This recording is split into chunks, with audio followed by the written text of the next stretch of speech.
Vamos em Marcos capítulo 1, nós vamos continuar nossa exposição nesse livro que fala sobre o Evangelho de Jesus Cristo, Filho de Deus. Marcos capítulo 1, versículo 16 até o versículo 20, diz assim a palavra do Senhor. Caminhando junto ao mar da Galileia, viu os irmãos Simão e André, que lançavam a rede ao mar, porque eram pescadores.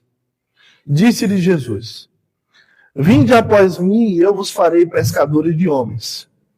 Então eles deixaram imediatamente as redes e o seguiram. Pouco mais adiante, Tiago, filho de Zebedeu, e João, seu irmão, que estavam no barco consertando as redes.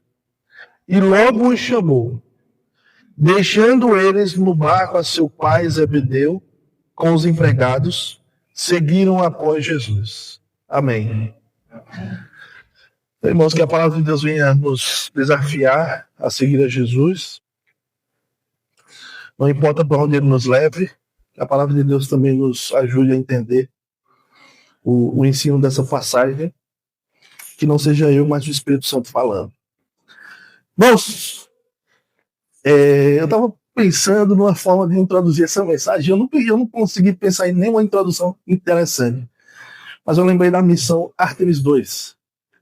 Alguém já ouviu falar dessa missão? Então, a missão Artemis II, agora recentemente, 1º de abril até 11 de abril, né? Se eu não estiver enganado, houve uma missão da NASA em que 4 tripulantes, 4 astronautas iriam sobrevoar o espaço, dar a volta na Lua, ver a face oculta da Lua, aquilo que que ainda não foi visto, e a ideia era sobrevoar a Lua, fotografar, observar, para outras missões. A missão era essa. Então eles foram com uma missão de observar a Lua e a partir daí fazer pesquisas para outras missões. Mas tem nada a ver com o que eu vou pregar hoje, mas tem a ver com missão, né? Então, eles foram sabendo o que eles iriam fazer. E a missão foi um sucesso, porque eles foram seguindo todos os protocolos que eles tinham recebido. Mas e quando você recebe uma missão sem saber qual é? Quem assistiu Missão Impossível, Ethan Hunt, na hora ele recebe uma missão estranha, né? Olha, você vai ter que fazer isso, isso e isso. Aí o gravador, o rádio, qualquer coisa que tem lá a mensagem, isso se destruirá em 15 segundos. Aí se destrói. E ele tem que seguir aquela missão se ele quiser. Mas ele sabe mais ou menos o que ele vai fazer. Quando você tem uma missão que você não sabe o que é para fazer. Então, nessa passagem, nós vemos o Senhor Jesus chamando 4 pessoas para segui-lo. E ele não explica nada. Ele não explica o que vai fazer. Ele não explica o que é que elas vão fazer. Assim, ele usa uma metáfora aqui sobre pescar homens, mas ele não explica que missão é essa, que chamado é esse. Ele apenas chama: venham a mim, eu vou fazer vocês pescadores de homens.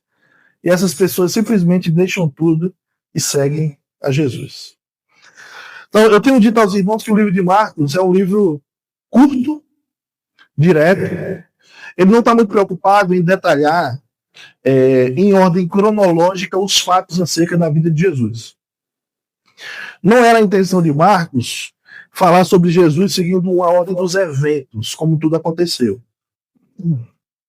Mas ele quer demonstrar, através dos relatos que ele selecionou, que esses eventos registrados demonstram que Jesus é o Cristo, o Filho de Deus, como está destacado no capítulo 1, versículo 1. Este é o Evangelho de Jesus Cristo, Filho de Deus. Então, essa passagem que nós vamos examinar hoje relata o chamado de Simão, depois chamado Pedro, André, seu irmão, Tiago e João, o irmão de Tiago.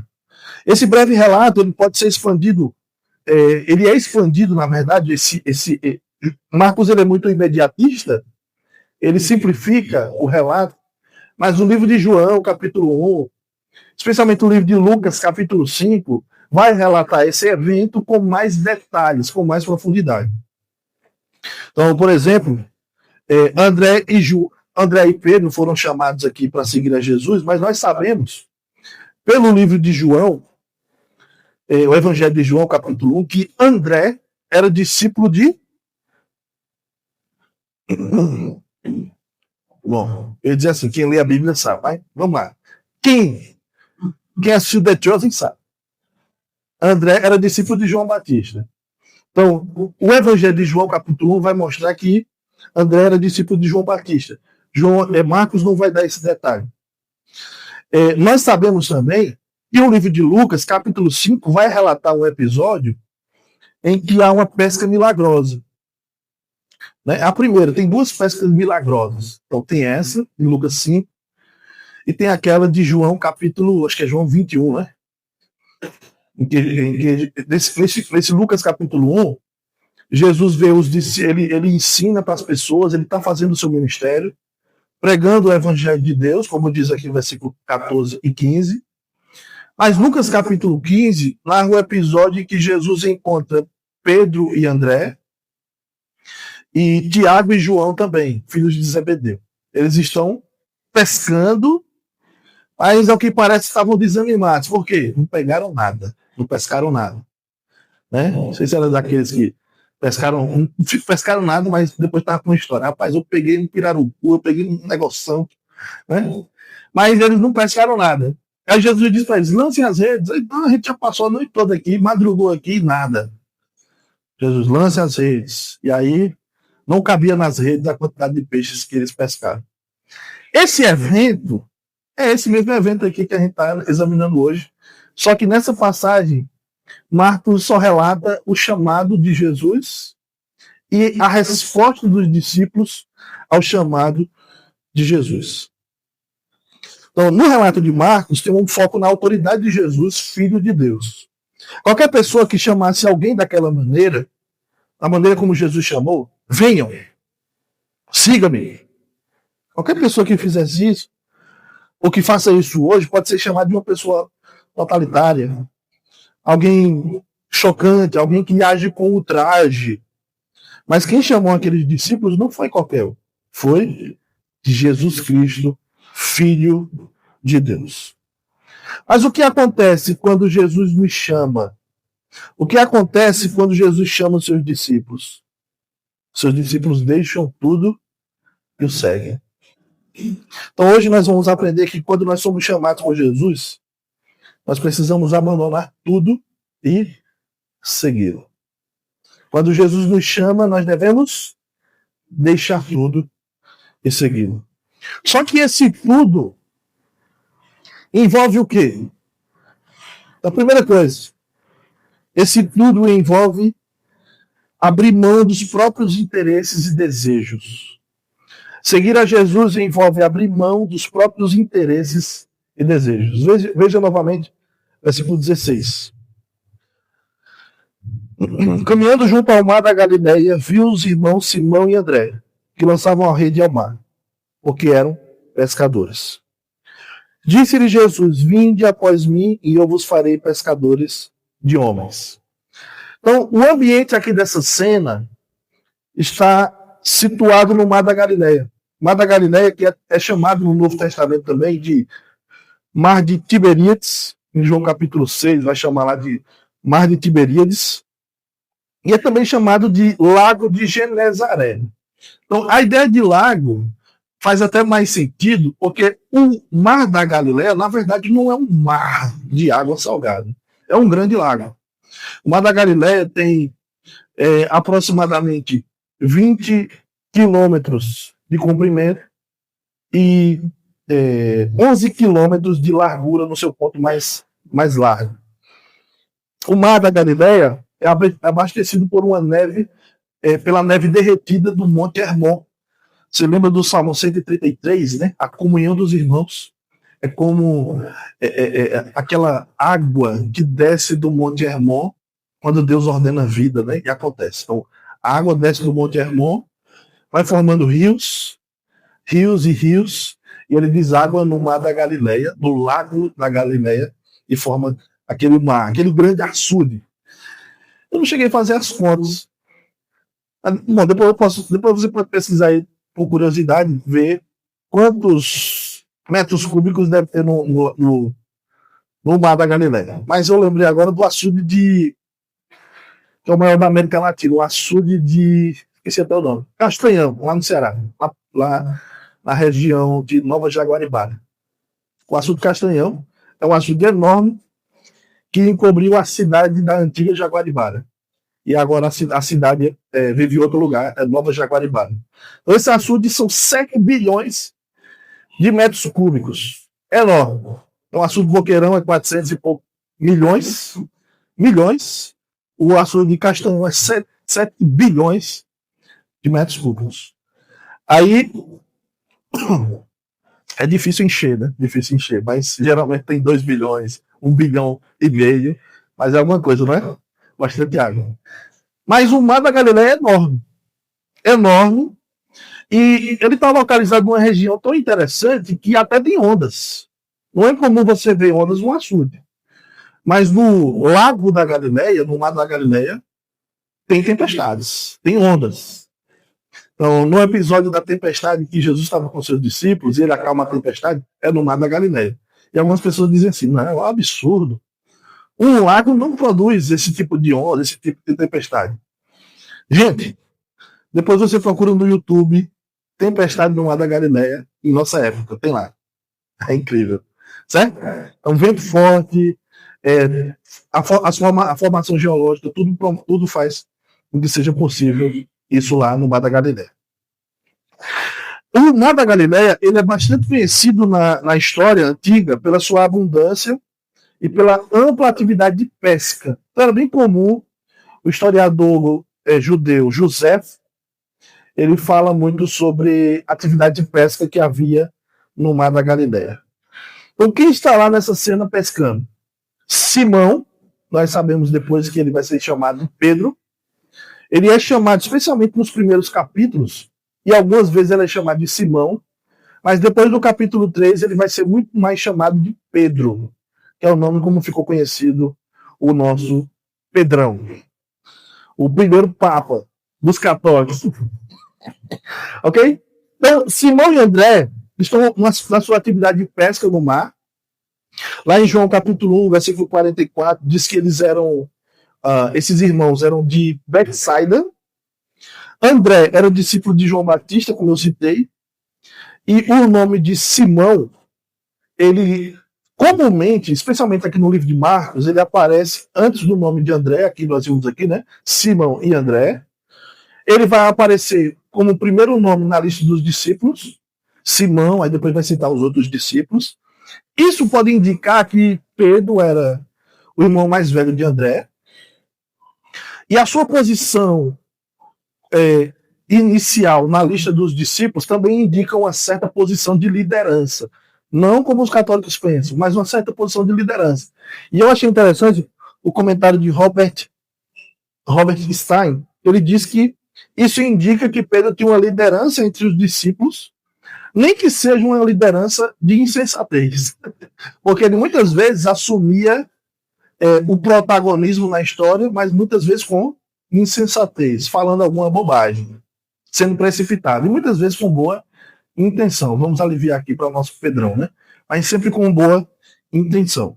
Mas de alguma forma ele mantinha uma liderança. Entre os irmãos, o nome dele aparece primeiro, Simão e André. Veja aqui no texto, Simão e André. Os irmãos Simão e André, ou em outras versões vai dizer André, que era irmão de Simão. Então a indicação é que André é identificado com o irmão dele, que tem a primazia, provavelmente era o irmão mais velho. Então eles estão lançando as redes ao mar.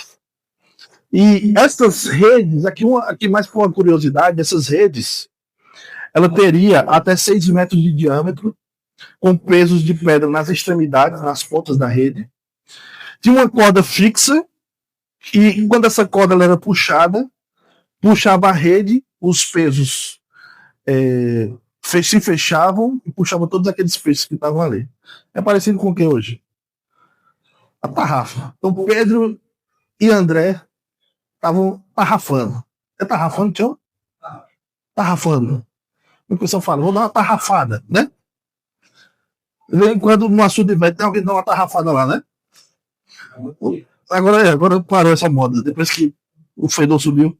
Mas era parecido com a tarrafa de hoje, né? Essas redes aí que eles estavam lançando. Então tinha vários tamanhos, inclusive era de uso individual. Era de uso individual, geralmente. Tinha uma cordinha, cada um puxava a sua e vinha ali uma certa quantidade de peixes. De acordo com Lucas capítulo 5, Pedro era dono de barcos. A gente não sabe se só de um ou de vários. Mas havia aí um empreendimento da pesca. Okay? Então, havia aí um empreendimento de pesca de Pedro, André e até dos irmãos Tiago e João. Quando Jesus vê eles lá pescando, Jesus diz, vinde, versículo 17, vinde após mim e eu vos farei pescadores de homens. É interessante que Jesus relaciona a atividade de pesca daqueles homens ao chamado pro discipulado. Vocês são pescadores. E o texto vai dizer aqui que eles estavam pescando porque eram pescadores. Aí Jesus usa isso, a atividade dele de pesca, para chamá-los ao discipulado. Me sigam, porque vocês vão pescar homens.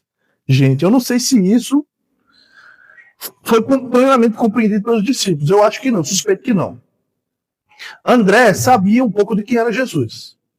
André sabia que a missão de João Batista era anunciar a vinda do Messias. O Messias está vindo aí. O reino de Deus está vindo aí. E quando Jesus apareceu, João capítulo 1 vai dizer que João Batista olhou para Jesus e disse, esse é o Cordeiro de Deus. Quando João disse isso, André e outro discípulo começaram a se aproximar de Jesus. Mas aqui, nós temos o chamado de Pedro e André para seguir a Jesus. Jesus tomando a iniciativa de chamá-los ao discipulado, ao seguimento de Jesus. É um chamado ao discipulado bem diferente do discipulado que era praticado no judaísmo do primeiro século. Então, os irmãos sabem que, eu acho que eu já falei sobre isso, os irmãos sabem que o discipulado não é uma invenção do cristianismo. O discipulado já havia na cultura e na religião judaica. Então, no judaísmo, e até hoje, tem os rabinos, os mestres. E eles têm, e tinham, os seus discípulos. Os talmidim. Talmidim são os discípulos. Na Galiléia, nos tempos de Jesus, os meninos judeus iniciavam seus estudos na Torá, na lei, a partir dos 6 anos de idade. Então, é a idade de Miguel, né? Tem 5, quase. Então, Miguel está perto de fazer 6 anos. Então, nessa idade, o judeu, naquela época, eu não sei como é hoje, deve ser isso também, mas ele já iniciava os seus estudos na lei, na Torá. Com 10 anos, provavelmente ele já tinha decorado grande parte da lei de Deus, da Torá, os 5 primeiros livros da Bíblia. Então, com 10 anos, os melhores alunos do Beit Sefer, que era a primeira turma de iniciação nos estudos da Torá, com 10 anos, os melhores eram selecionados para ir para o segundo nível, que é o Beit Talmud. Eles vão estudar agora não só os livros da lei, mas vão estudar os demais livros da Escritura. E também vão estudar sobre as interpretações da lei dos outros mestres. Okay? Então, o que muitas vezes os fariseus, os escribas da época de Jesus faziam era falar determinados assuntos que não estavam na lei de Moisés. Mas aquelas falas, aquelas tradições, vinham de acordo com o ensino de outros rabinos, outros mestres. Então, é como um crente que, ao invés de estudar a Bíblia, ele está sempre citando outros pastores, o que outras pessoas falam da Bíblia. Mas nunca o que ele leu da Bíblia. Certo? Então, ele fala o que ele leu, o que ele viu num vídeo, o crente fala sobre o que ele viu, que o pastor pregou, mas nunca o que ele leu. Ele não lê a Bíblia, ele só fala do que os outros falam da Bíblia. Então, na época de Jesus tinha muito isso. O Beit Sefer, o Beit Talmud, aliás, as crianças mais destacadas, com aproximadamente 14 anos, eram selecionadas para seguir os estudos da Torá. Aqueles que não se destacavam nessa idade, eles iam seguir a profissão da família. Então, se ele não conseguia continuar os estudos na sinagoga, ele ia ser carpinteiro, ele ia ser pescador, ia praticar uma outra atividade, ia ser agricultor, ia praticar uma outra atividade, pastor de ovelhas, pastor de gado, enfim. Então, eles, com 14 anos aproximadamente, eles começavam a participar de discussões sobre as interpretações da lei, da Torá. E nós temos um vislumbre disso quando Jesus tem cerca de 12 anos. Ele está no templo discutindo com os mestres da lei sobre as escrituras. Demonstrando que Jesus tem uma mente, assim, uma mente brilhante, com seus 12 anos,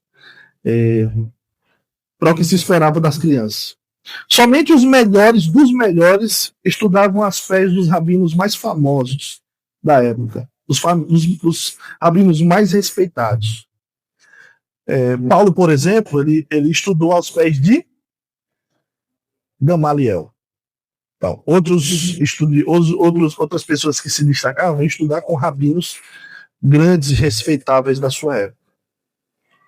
O discipulado de Jesus é bem diferente do discipulado que era bem conhecido dos judeus. Então, a pessoa precisava se destacar e buscar um rabino que pudesse assumir essa orientação aí, pensando aí como se fosse um trabalho monográfico. Era difícil encontrar um bom discípulo e era difícil encontrar um bom mestre que pudesse receber aquele pupilo. O discipulado de Jesus é bem diferente.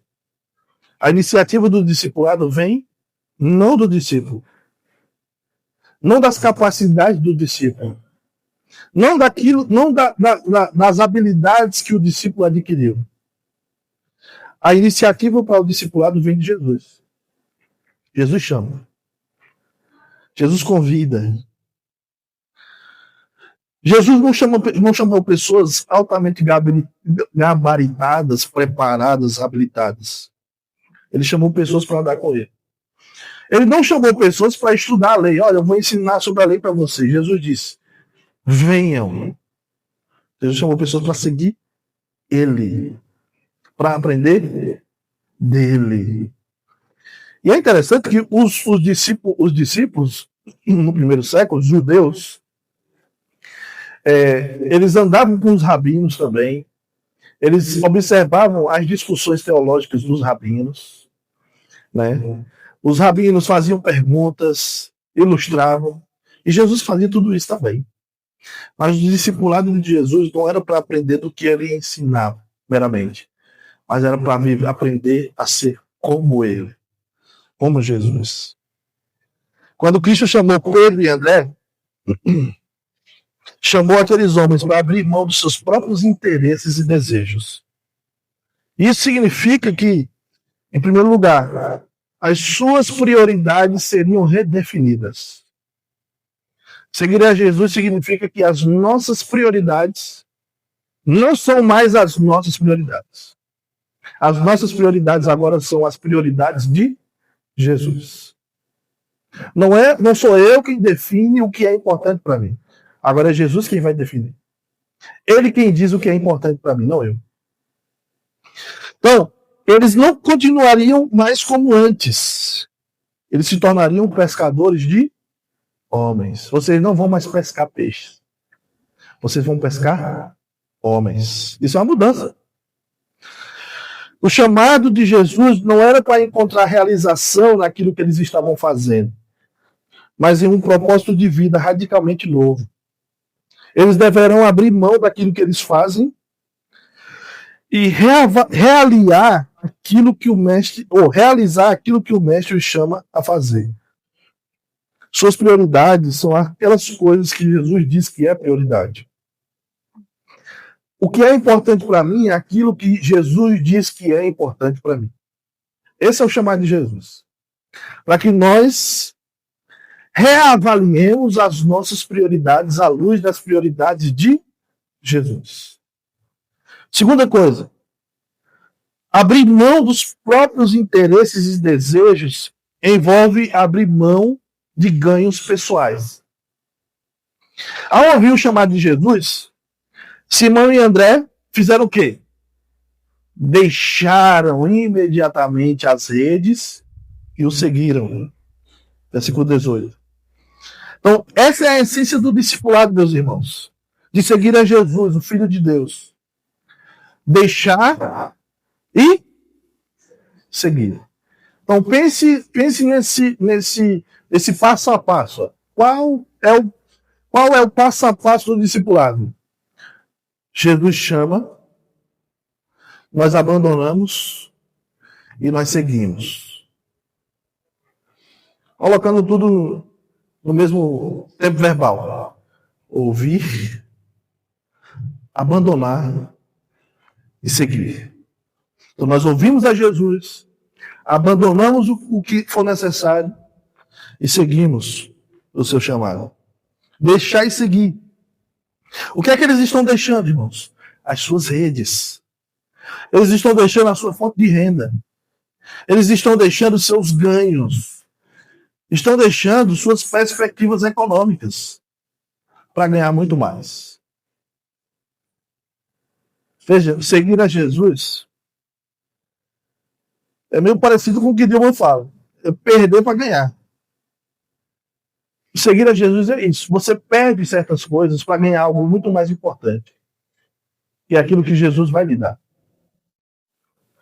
Então, também abrir mão dos próprios interesses e desejos envolve o interesse pelos outros. Jesus diz, eu vou fazer de vocês pescadores de homens. O que significa? O chamado de Jesus tem a ver com interesse, com uma mudança de interesse de si mesmo para o interesse pelos outros. Buscar outros. Tornar-se pescadores de homens é fazer com que Cristo, fazer a mesma coisa que Cristo está fazendo aqui com André e Simão. O que é? Chamando, venham. Venham seguir a Jesus comigo. Vamos seguir a Jesus juntos. Esse também é o nosso chamado, irmãos. Deixar e seguir. Seguir a Jesus é um chamado para o abandono dos nossos interesses e desejos, em troca dos interesses e desejos de Jesus. É abrir mão de ganhos pessoais para viver o que Cristo tem para nos dar. É também se envolver no interesse pelos outros, de modo que nós possamos seguir a Jesus e chamar outros para seguir a Jesus também. É um chamado radical. É um chamado para uma mudança radical. E Simão e André fizeram isso imediatamente. Imediatamente eles deixaram as redes e o seguiram. Além de abrir mão dos próprios interesses e desejos, em segundo lugar, seguir a Jesus envolve deixar tudo o que fica entre o crente e Jesus. Deixar tudo aquilo que fica entre o crente, entre eu, entre você e Jesus. Aqui no Mar da Galileia ainda, Jesus vê outros pescadores, versículo 19. Pouco mais adiante, viu Tiago, filho de Zebedeu, e João, seu irmão, que estavam no barco consertando as redes. E logo os chamou, deixando eles no barco a seu pai, Zebedeu, com os empregados, seguiram após Jesus. Então aqui, meus irmãos, ainda no Mar da Galileia, Jesus vê os pescadores, Tiago e João no barco, seu pai, Zebedeu, e também os empregados dele. Então, Lucas capítulo 5, versículo 10, deixa claro que Tiago e João eram sócios de Pedro e André. Ou como vai dizer a NVI, Tiago e João eram sócios de Simão. E deixa claro Simão que provavelmente, por ser o irmão mais velho, seria o dono do negócio. Né? O dono daquele empreendimento. Então, Simão Limitadas. Era meio com um empreendedor individual. Às vezes ele era meio besta. Mas Voltando aqui. Então, enquanto Pedro e André jogavam as redes quando foram chamados por Jesus, Tiago e João estavam consertando as redes, é o que diz aqui no versículo 19, consertando as redes. Essa expressão, consertando as redes, indica que eles estavam preparando-se para lançar as redes novamente. Ou provavelmente eles lançaram as redes, ou não, eles iam iniciar, enquanto Pedro e André, Simão e André, estavam pescando já em atividade. Ou Tiago e João iriam começar a pescar, ou começaram a pescar e depois estavam consertando as redes, limpando as redes, para jogar novamente.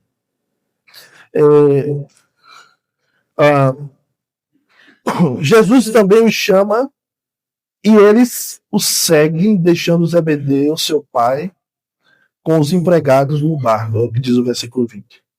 Observe, meus irmãos, que há o mesmo padrão aqui do chamado de Jesus para Simão e André, para o chamado de Tiago e João. Jesus os chama e o que é que eles fazem? Deixam e seguem. Então, esses verbos, deixar e seguir, é a essência do discipulado de Jesus. E talvez você pense, não, mas isso aqui é um chamado para os primeiros discípulos. Esse aqui é um chamado para os primeiros apóstolos. Eu não preciso deixar tudo para seguir a Jesus. É só você ler o capítulo 8, versículos 35 e diante. Quem não deixar pai e mãe, quem não renunciar tudo que tem, não pode ser meu discípulo. Quem não carregar a sua própria cruz, não pode ser meu discípulo. Então, o chamado de Jesus para esse discipulado que envolve deixar certas coisas para segui-lo, não é só para os primeiros apóstolos, mas é para toda a igreja, para todo crente, para todo mundo. Para seguir a Jesus, você precisa deixar e seguir. Porque se você não deixar, você vai estar com dois senhores. Você vai ser como o jovem rico, que vai falar também, Marcos capítulo 10 vai falar do jovem rico. O jovem rico, o que fazer para herdar a vida eterna? Jesus disse, olha, você conhece a lei? Não, eu tenho observado tudo isso. Aí Jesus disse, beleza então. Pronto, agora venda tudo que você tem, dê aos pobres, e você terá um tesouro no reino de Deus. Aí depois você pode me seguir. O que é que o jovem rico fez? Ele não foi capaz de deixar tudo para seguir a Jesus. Não podia deixar tudo para seguir a Jesus. Aí quando Jesus disse, quão dificilmente entrará o rico no reino de Deus. Mas essa passagem não é sobre ricos. Não é sobre ricos, porque os discípulos não eram ricos. E eles ficaram preocupados. Eles não eram ricos, mas eles disseram, Jesus, então se for assim, quem pode ser salvo? Eles não eram ricos, irmãos. Eles deixaram tudo para seguir a Jesus. Eles não eram ricos. Jesus não estava falando de dinheiro. Jesus estava falando que para segui-lo você precisa deixar tudo. E não importa se você é pobre ou rico. Mas tem coisas que nos aprisionam. Tem coisas que nos prendem. Tem relacionamentos que nos tiram de Jesus. Que nos impedem de seguir a Jesus. Existem entretenimentos que nos impedem de seguir a Jesus. Existem coisas que são boas, mas que nos impedem de seguir a Jesus. O chamado ao discipulado é deixe e siga.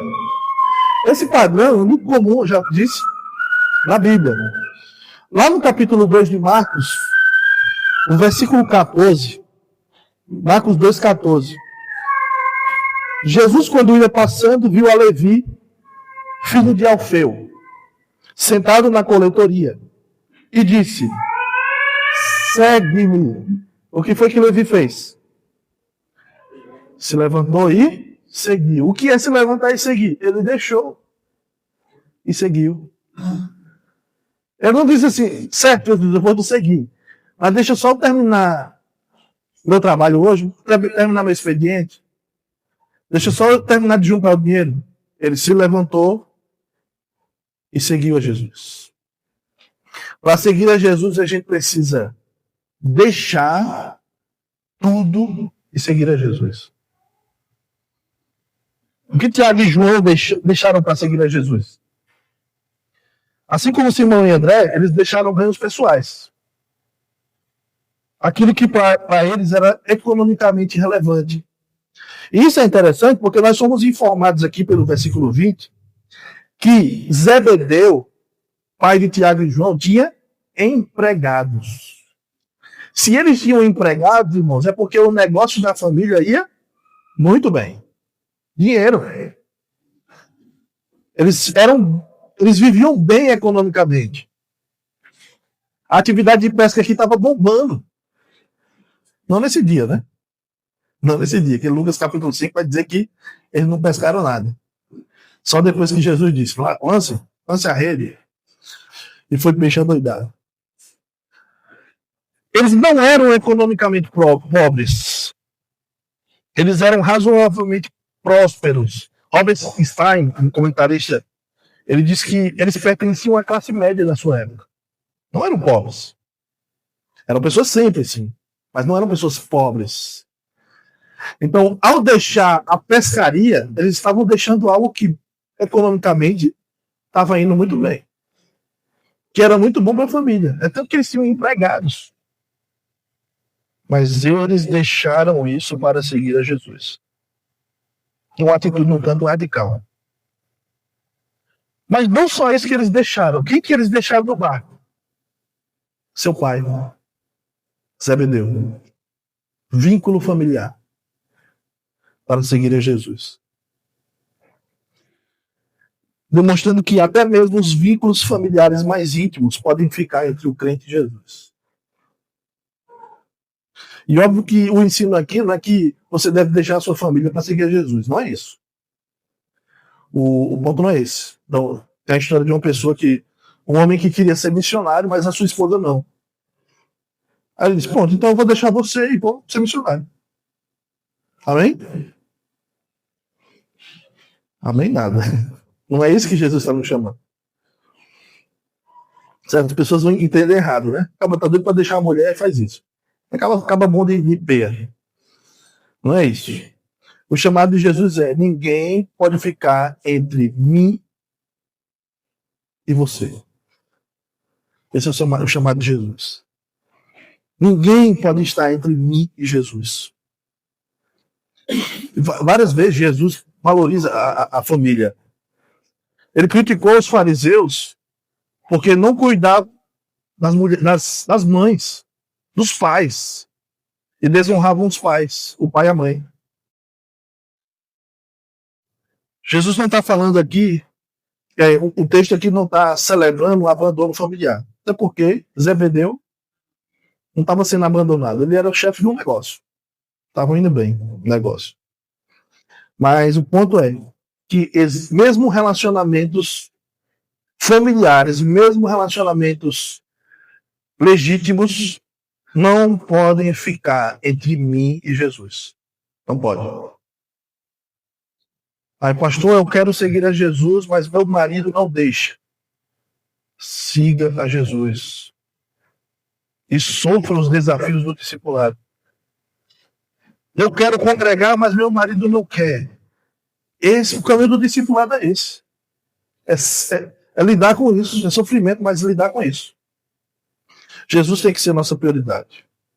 Eu quero seguir a Jesus, mas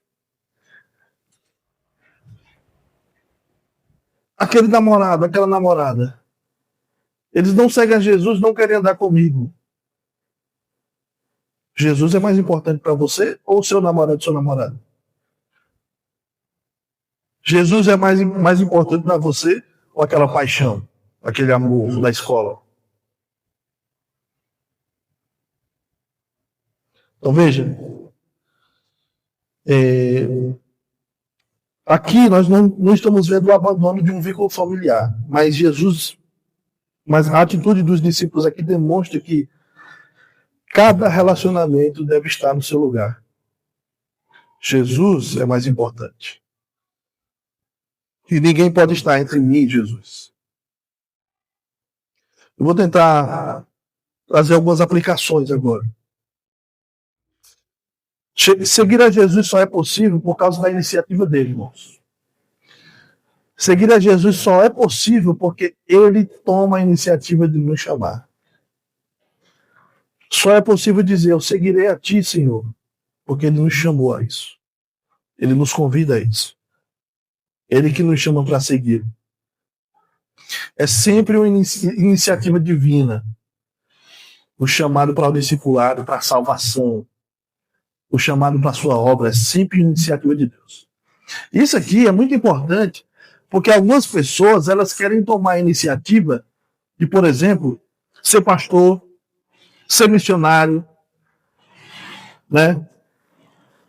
E muitas pessoas, elas até saem da igreja porque aquela igreja não valorizou ela, porque queria ser pastor, queria ser diácono, a igreja não valorizou, aí sai da igreja. Vai para outra igreja. Aí na outra igreja aconteceu a mesma coisa. Aí vai para outra, vai para outra, vai para outra.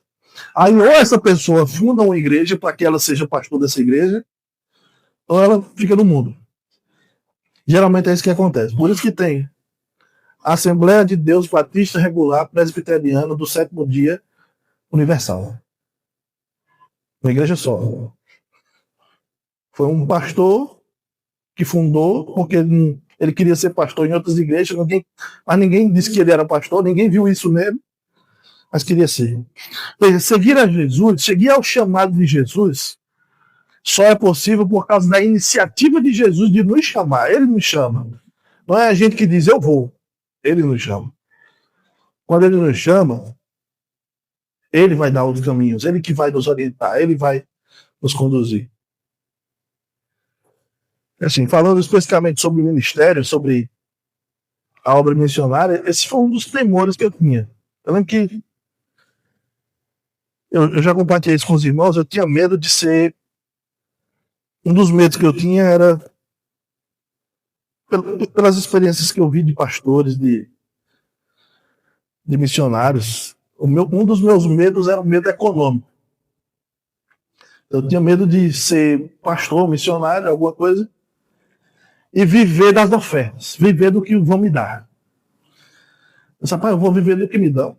Olha o que estão fazendo com o meu pastor, olha o que estão fazendo com o missionário, olha o que estão fazendo. Eu vou viver do que me dão, meu Deus. Aí eu tinha medo. Vou viver de oferta? Esse era um medo que eu tinha. E uma vez eu lembro de um professor meu no seminário que disse, olha, seja lá o que você faz na sua vida. Mesmo que você ganhe muito, ganhe pouco, você é empregado, é CLT, é meia, qualquer coisa. Ele diz, quem nos sustenta é sempre Deus. É sempre Deus. Então, quando Jesus nos chama, por causa da iniciativa dele de nos chamar, ele vai pagar a conta. Ele vai direcionar para o que ele quer. Ele não chamou? Então ele vai dar um jeito. Esse tem sido o meu pensamento até hoje. E eu digo isso não porque eu vivi bem, eu nunca vivi bem financeiramente falando. Nunca tive muito dinheiro. Mas eu nunca fui triste por isso. Porque eu sei quem tenho crido. Então isso nunca foi nunca é um problema que me deixa, que não me deixa roncar de noite. Estou sempre roncando, graças a Deus. Sempre dormindo com ronco. Graças a Deus não, né? Eu quero me livrar disso. Desculpa, Elaine. Graças a Deus não. recebe, levanta a mão. Ok. Segunda coisa, isso aqui é muito importante também. Seguir a Cristo envolve deixar coisas importantes. Existem coisas e pessoas que, por mais importantes que elas sejam, elas não podem estar entre você e Jesus. Não podem. Aí, por exemplo, eu não vou para a igreja por causa do meu filho, minha filha.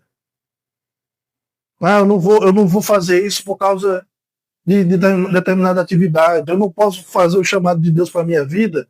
Eu não posso exercer os dons que Deus me deu para segui-lo na igreja por causa disso, aquilo. Você precisa aprender com os discípulos a deixar essas coisas. Ou até pessoas. Para seguir a Jesus. Aí eu falei de filho, não é para deixar o filho. Né? Ah, meu filho é um empecilho para eu seguir a Jesus. Não é. Nada pode ser um empecilho. Você vai ter que pedir graça a Deus para lidar com isso. Mas nada pode lhe impedir de seguir a Jesus. Cada relacionamento tem o seu lugar. O de Cristo é central. É central. Outra coisa é que seguir a Jesus significa ter uma história de vida reescrita a partir do que Cristo tem para nós. Quando Ele nos chama, Ele vai mudar a nossa história. Ele vai reescrever tudo que vivemos. Então, o que você viveu lá atrás, seu passado, as suas tristezas, as suas dores, ficaram para trás. Os seus pecados ficaram para trás. Ele vai reescrever uma nova história. O discipulado de Jesus, no discipulado de Jesus, ele reescreve a nossa história.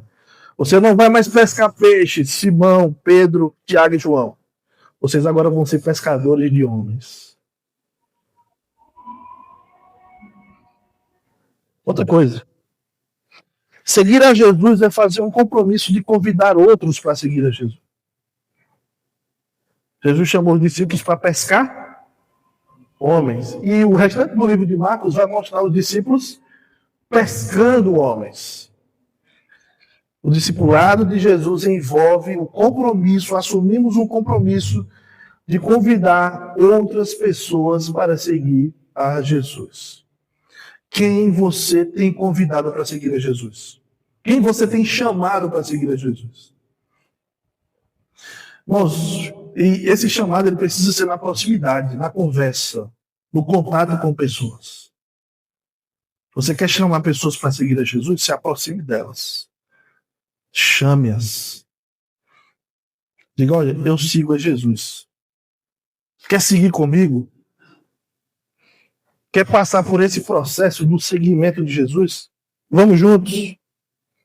Então, seguir a Jesus é fazer o compromisso de convidar outras pessoas, de chamar outros para fazer parte desse projeto dele, de Jesus.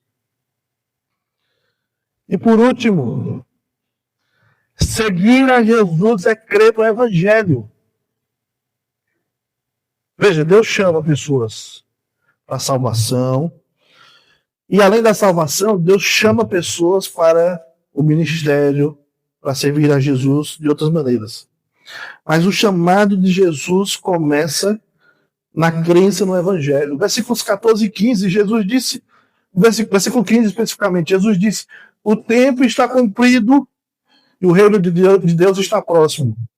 Arrependei-vos e crede no Evangelho. O Evangelho de Deus que Jesus estava pregando dizia o quê? Arrependam-se e creiam. Seguir a Jesus só é possível se houver arrependimento e fé.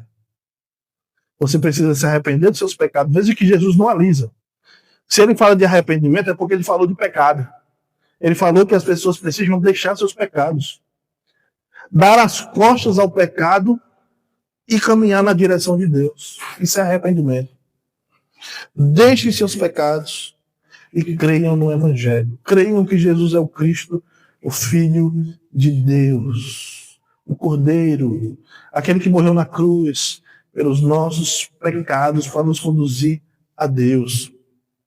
Só é possível seguir a Cristo se houver arrependimento e fé. Aí pergunto para as pessoas.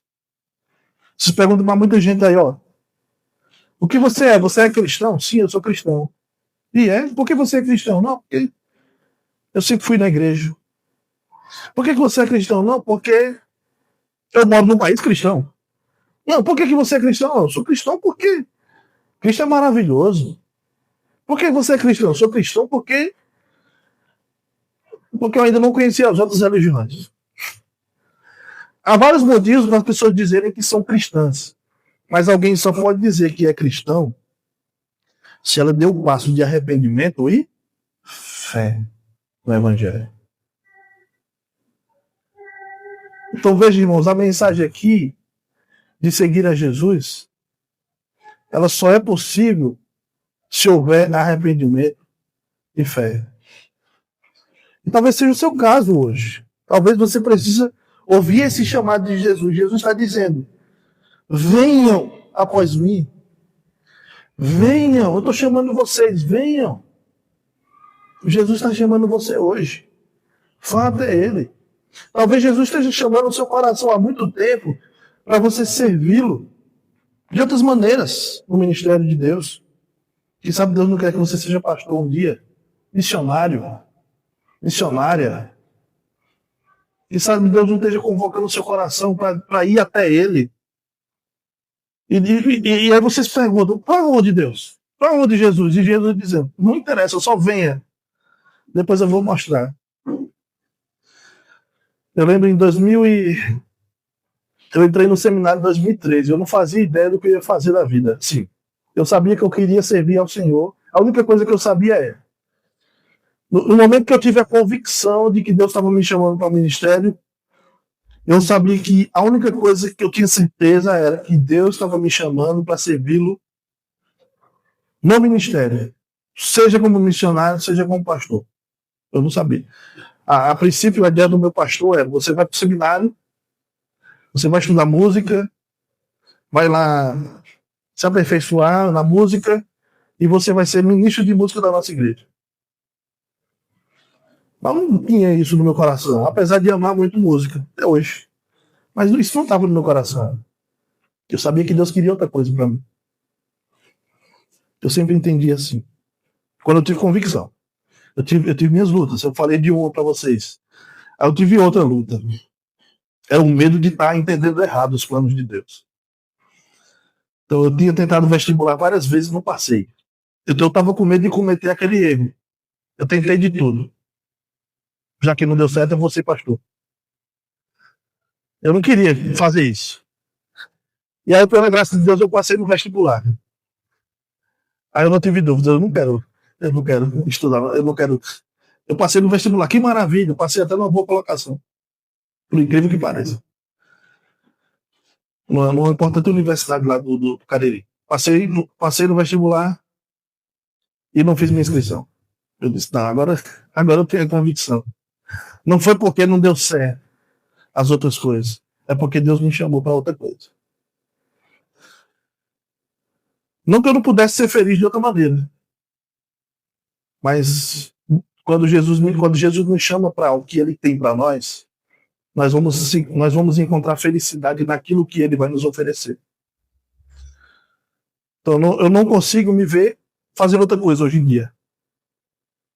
Poderia fazer outras coisas. Mas eu não me vejo fazendo outra coisa hoje, a não ser servindo ao Senhor no ministério da palavra. Mas talvez Deus esteja chamando você para outra coisa. Você ainda não atendeu o chamado de Jesus para crer no Evangelho. Ele te chama constantemente e você ainda não deu esse passo de fé. Será que você não pode fazer isso hoje? Será que você não quer hoje dizer: eu quero seguir a Jesus? É o seu caso hoje? Então, se esse é o seu caso, depois do culto, fale comigo: pastor, eu quero seguir a Jesus. Eu quero seguir a Jesus. Ou se você quiser também, eu vou orar. E você pode vir aqui à frente.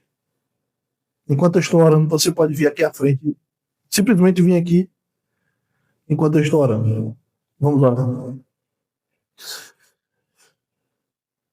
Deus, Pai querido, pedimos, Deus, tua graça sobre cada coração aqui. Aqueles que o Senhor está chamando, Deus, para seguir a Jesus. Traz, Deus, uma perto de ti. Traz, Deus, para que eles sigam os caminhos do Senhor. Nós pedimos, Deus, que o Senhor abra corações para o ministério da palavra.